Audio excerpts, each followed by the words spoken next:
Okay, guys, this is the 20th anniversary Ryder Cup Challenge, as you know, and group play at golf is alive and well. If you remember group play going back 20 plus years ago, there were like two major groups at Carmel. They had the Mafia. John Crane was the godfather, and the other was the good guys. And I don't know whether that was a play on the Mafia good guys or what, but that was Rock Maria and Bill Estridge, and I can name them. You'd remember all of them.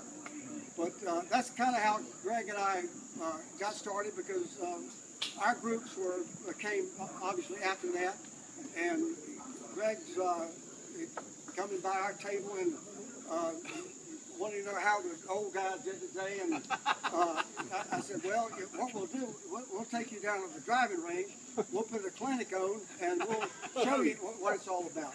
Well, that kind of developed into, your team is good, but you're not as good as we are. Is that what you remember, Greg? And this Ryder Cup was started in 1994. So Greg and I were in the lounge the other day looking at the cup, and we noticed that the point total for 19 years is 32. So if you'll remember, the last two venues we've had, we lost by 8 with Captain Player, and we lost by 8 the year before. So 8 and 8, 16, half of 32 is 16.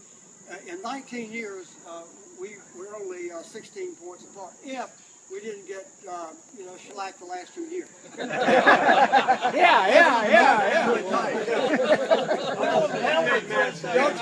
Don't you love this math? This is voodoo math, but what I'm trying to do is rationalize. All we got to do is play like we did prior to 2 years ago.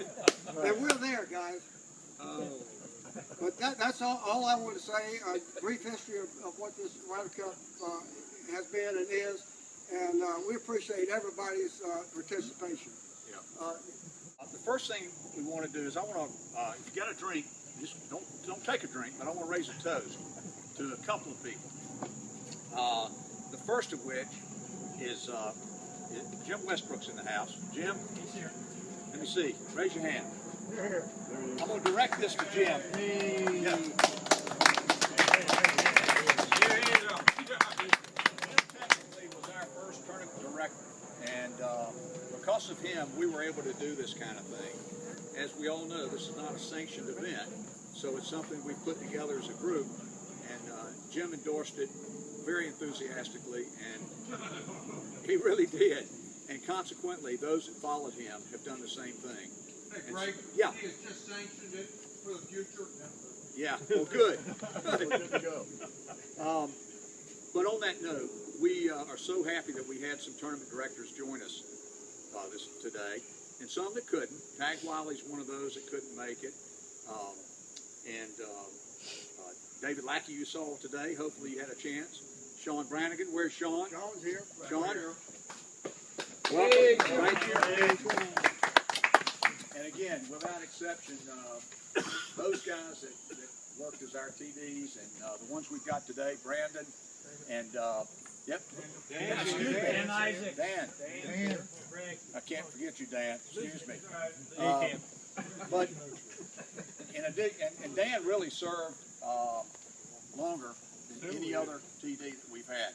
And here's to you and your new job, by the way. Yeah. So in this year, we've got 2 co-directors. We've got Jason and Brandon both. And big shoes to fill with Dan exiting, but they're going to be with us along this ride. So that's the first group. Second of all, I want to, we did something special this year. We had all the captains get together today. And we're going to hear from John Duda and Mike Burnett. They put together a tournament. And we just went out. Donnie and I happened to be paired against Jim Griffin and Tom Kendrick. Out. Well, with all due respect, they had to give me 15 shots. I got 22. They gave Don 12. Long story short, we had a great time, though. It was good. We barely beat them. Most fun I've ever had in Asheville. But So all the tournament directors and all that we want to thank. So we got some captains that were not here, and we miss them. We've had one that passed away, Bill Broach. Remember Bill? So let me just raise a toast to all of you guys for playing consistently and having a good time, and everybody that's put their heart and soul into these events. And we're looking forward to 20 more. So congratulations. On that note, let me introduce John. You and Mike want to come up? We had 24 players today, including the tournament directors that you heard about. Mike and I would like to extend our appreciation to Jeff Nichols, Brandon, and Jason, and Chris, who did a great job. Some of you may have seen the scoreboard that was out today. That was a great help to us, and we appreciate it very much. Some folks have not asked me to talk about this. Others have said, please do. Greg just talked about his match. He and Donnie Fowler beat Tom Kendrick and Jim Griffin, our 2013 captains, 4-3 in a hard-fought match. But then who's counting?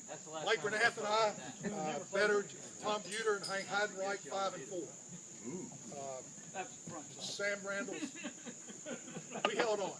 That's right. Sam Randall and Jim Lemons eked out a half with John Colson and John Moore. They were level after 18.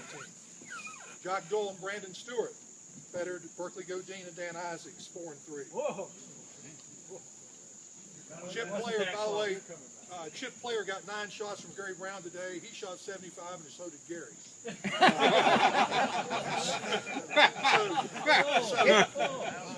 Is Gary here? And the only one 3-2. Chip and Bill Bussey beat Tug and Gary Brown 3-2. In our last match of the day today, Jim Westbrook and Rob Miller bettered Bill Gill and Sean Brannigan 2-1. We had a great day. Everybody had a great time. Great weather. And again, thanks to the pro staff and Mike for all your help. Here, here. Thanks, John. Good job, guys. Big fun. Way to go, John. Do I have any takers? Anybody that's got a story to tell? Tom, Buter, I know you can talk. Well, Here it is. rest assured I won't be brief. Yeah. Greg, in all honesty, Greg cued a couple of us to try to have a story ready, so this is choreographed. It's not like impromptu? Greg. He just said, think of a memory. My year was 06.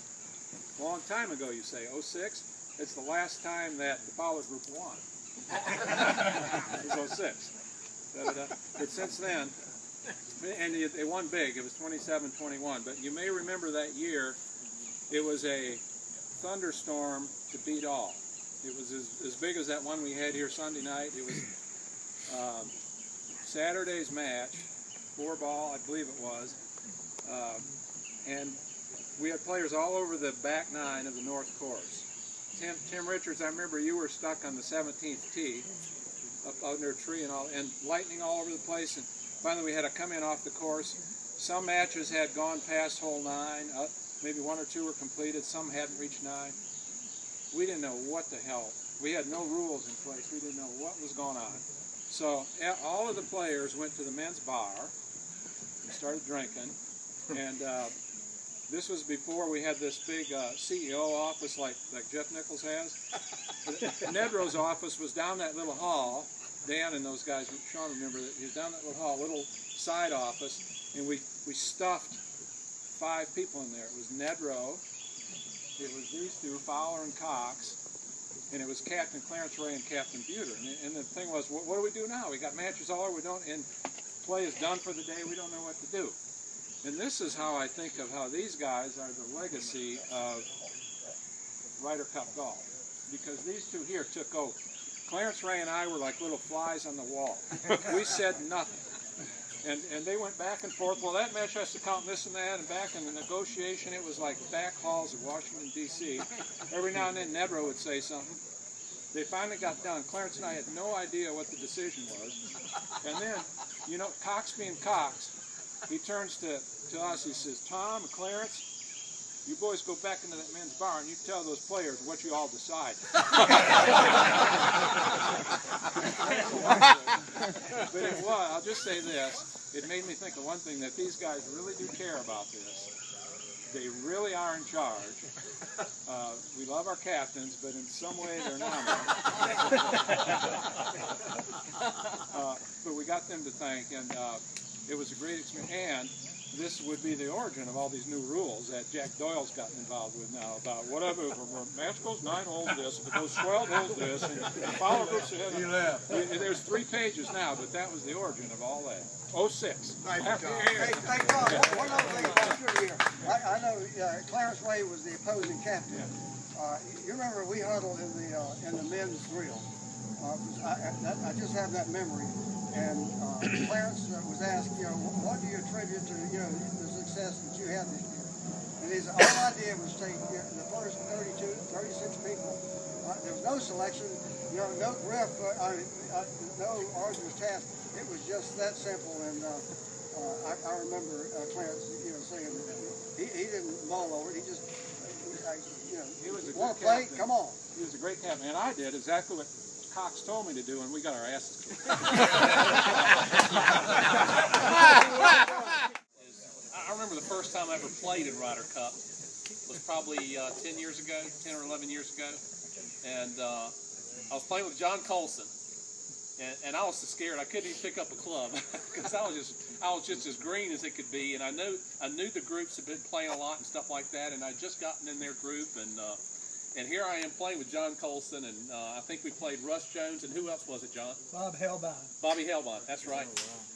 And Bobby actually he was in the creek on number 7 on the south, and actually almost fell into the creek, but so he grabbed his club and held his club back to hold himself up, and John started raising hell, saying, he grounded his club, he grounded his club. I thought they were going to fight. I really thought they were. Russ Jones came up. He says, "No, he was trying to catch himself. He's okay." And I thought we were just going to get into it right there. And I said, "Man, what have I gotten myself into?"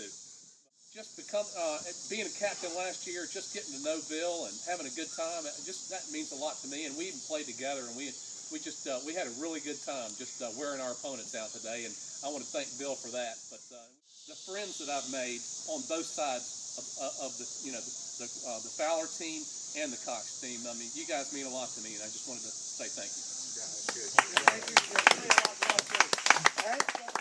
to be back. I want to thank Mike and John and Greg and Donnie for including me in this.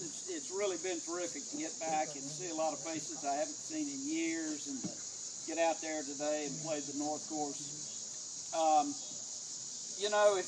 I played in the Ryder Cup, had the privilege of playing in the Ryder Cup for many years, and played on the Fowler team, and have grown accustomed to the agony of defeat. But the year that that I was a captain, we played against Bill O'Connor. And getting beat is bad enough, but getting beat by a bridge player is terrible. We had a great time. I've got to go pick somebody up at the airport, but I want to make an observation. I look out over the faces that are here tonight, and I know that you guys are probably the representative of the leadership group that have made Carmel Country Club what it is. And having been a member there for many years, my dad joined in 1958, I believe was the year. We always knew we had a great club, but now you have facilities that are second to none in the city. It really is impressive, and you guys should be applauded for really building one of the outstanding country clubs in the southeastern United States. Hats off to you. Cigars are all the. I got cigars for everybody. I recognize John Moore. He's been here forever. And, That makes you feel good. Yeah. Experience for me, and I can tell you this. My opponent that year, John Duda, and I have become friends. He has as much sportsmanship about him as anybody I've ever met. Because that was a tough loss for him. And I really appreciate it. Thank you. We play the game the way it's supposed to be played. We punt them out, and this is as good as it gets for